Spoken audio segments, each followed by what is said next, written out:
In normal situations, an egg is fertilized with a sperm inside of a woman's body. A baby starts to grow when the fertilized egg attaches to the lining of the woman's womb. 9 months later, a child is born. This is called natural conception. Special techniques are now being used to help women become pregnant. In vitro fertilization, or IVF, is one of these techniques. According to an overview of IVF produced by the University of Maryland's Medical Center, in vitro fertilization is a 5-step process that occurs when a woman's egg attaches to a man's sperm outside of the body in a laboratory dish. In vitro means outside the body, and fertilization means that the sperm has attached to and entered the egg.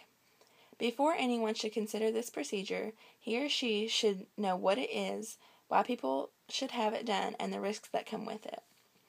First, there are 5 steps in the in vitro process. An article published by the University of Maryland describes these processes. The first step includes stimulation. Medicines, usually called fertility drugs, are given to the woman to boost her egg production. Egg retrieval is accomplished in the second step of the process. A minor surgery called follicular aspiration is done to remove the eggs from the woman's body. Insemination and fertilization is achieved in the third step of in vitro fertilization. The man's sperm is placed together with the best quality eggs and stored in an environmentally controlled chamber. When the fertilized eggs divide, it becomes an embryo. Laboratory staff will regularly check the embryo to make sure it is growing properly.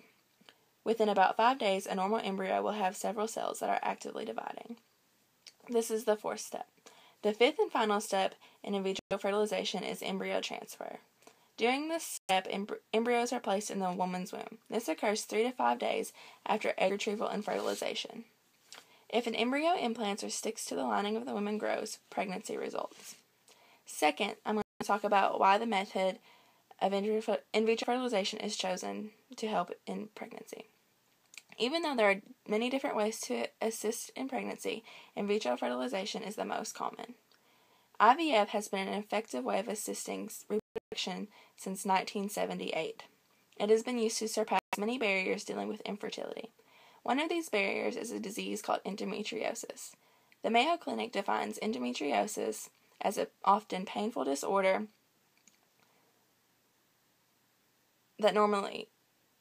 where tissue that normally lines the inside of your uterus grows outside of your uterus. IVF is also considered if there are damaged or blocked fallopian tubes, advanced age of the woman, and also male factor infertility. Males can also be infertile for a number of different reasons, including sickle cell disease, gene mutation, and cystic fibrosis. Even though this technique is proven to help with conceiving children, there are doubts as to whether it is actually safe. There seems to be more and more risks uprising dealing with this process for both mother and child. My final point dealing with in vitro fertilization is the risks that are associated.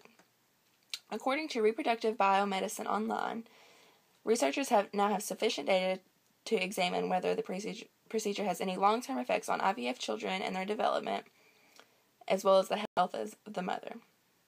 One of the major concerns is that women who conceive through in vitro fertilization are as much as 6 times more likely to develop pregnancy complications than women who conceive naturally. Placenta previa is only one of these complications. Medline Plus said that placenta previa is a complication of pregnancy in which the placenta grows in the lowest part of the womb and covers all parts of the openings to the cervix. It is a condition that complicates an estimated 3 to 5 deliveries per every 1,000 in the United States.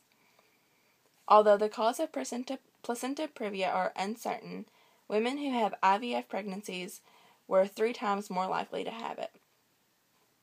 An infertility specialist at St. Olive's University Hospital says this disorder is uncommon even after in vitro fertilization, so this should not cause the woman from not undergoing the procedure.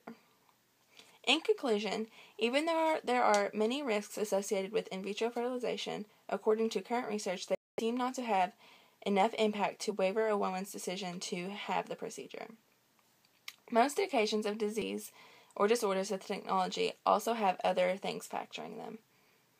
All of the risk factors related to in vitro fertilization should be taken into consideration before getting the procedure done. Current research is still being performed to further the knowledge of this type of assisted conception. Now you are aware of what in vitro is, why people choose to have it, and the risks associated.